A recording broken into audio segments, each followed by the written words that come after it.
why should we love others before we love ourselves?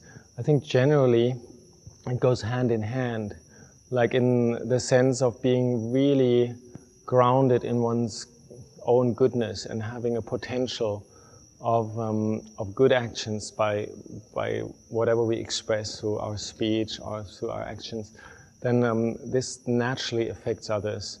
And so I think it actually goes hand in hand to say we want to love others or develop appreciation and gratitude, respect for others before ourselves. I think I would say it always starts with oneself having that potential.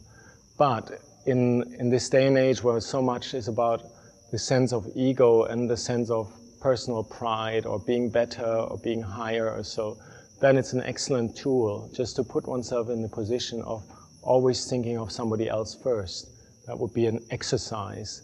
But to be able to do that, actually one has to have that groundedness in oneself and has to be able to love oneself truly in this wholesome way. Do you see what I mean? Like the question is put like as, it's per default, it's always better to give the honor or the love or respect to somebody else. Whereas like in the Buddha's teachings, actually the quality of metta, loving kindness, is very important, that it truly emerges from your own heart and from your own free, intuitive will to spread the goodness of your own life, of your own energy, of your own heart to other people. And so many times the exercise for us is, in this day and age, is to develop a sense of contentment and happiness and fulfillment in ourselves. And then actually it just emerges by itself, like because the quality of a good mind, of an wholesome energy or loving kindness, metta as we call it in Buddhism, is something that almost radiates by itself. So, but as a daily life exercise, say when people are used to kind of like run to the bus and be the first one that gets in or so. It's an excellent exercise to tell yourself, no, I'll wait to be the last one. Or like in the airplane, like when you get out of the plane, it doesn't really matter really, like whether you sit on your seat and have everybody else go to the overhead lockers and get out their stuff first, and then you gently, gracefully walk out as the last one. It's an excellent exercise to take one's ego back. And why is it so good? Because actually one feels happier. You can compare like the two situations. One, like you're sitting in the airplane and as soon as the thing stops, then you rush up and get out your bag and push yourself into the alley and try to be the first at the door. First of all, you get the bad looks of the air hostesses, and then you get the bad looks of all the other passengers. Possibly you even hit somebody with your suitcase and he complains rightfully. So causing a lot of friction. Whereas when gently pulls back and says, okay, I can wait, let others go first, one has this wholesome feeling of having given something, and this may last a whole day like that. You feel like, actually, I'm mature enough to step back. I can renounce my privileges, and that's a real good feeling. So why is it so good to hold oneself back? Is because it gives oneself wholesome feelings for a long, long time. Any sacrifice that you've done will always live with you mentally for a long, long time.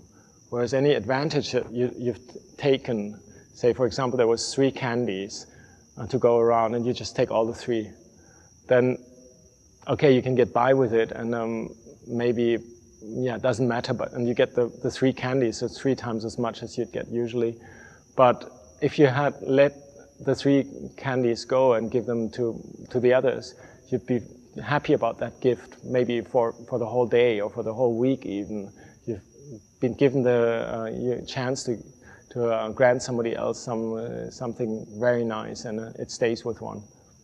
One steps back and gives others the opportunity, one feels actually more happy than taking the opportunity by oneself. Why that is, I don't know, but it's an experience. Anybody can try out. Yeah, if we love others, like we take away a huge amount of conflict, aggression, and a sense of competition, and it helps ourselves, and in that we feel peaceful.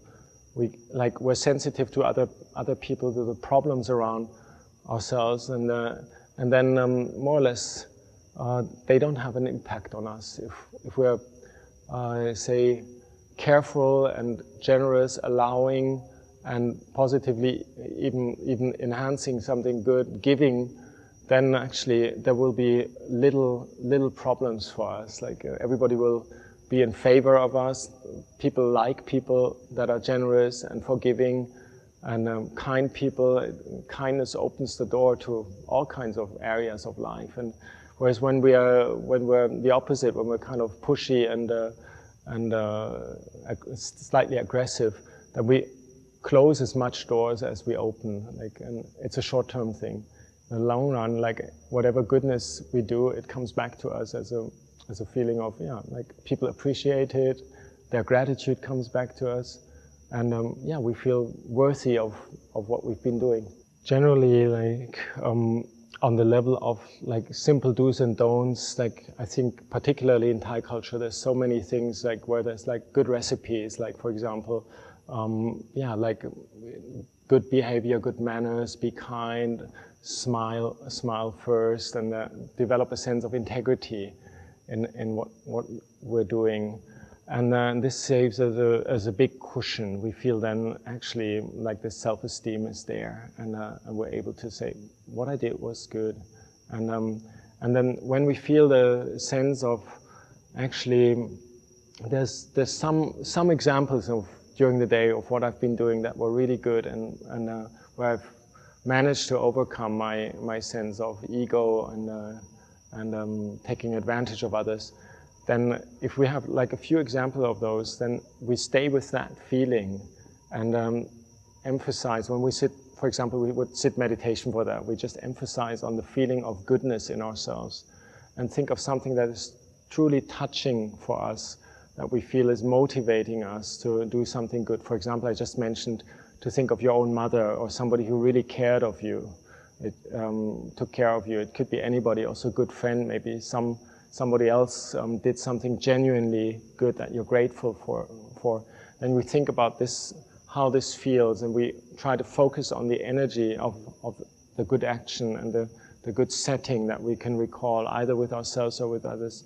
And then we feel actually literally there's a certain energy or emotion in the heart. It usually manifests in the chest area. And then we develop this feeling to be really round and full, and it's literally an exercise to make your whole body feel good with this positive energy. It's nothing sensual, nothing physical, but it's a heart energy. So many of us can sit there for an hour just telling ourselves, may I be well, may I feel absolutely appreciative, may I be completely content, and try to locate this energy of goodness in your own heart, and then drench yourself with it.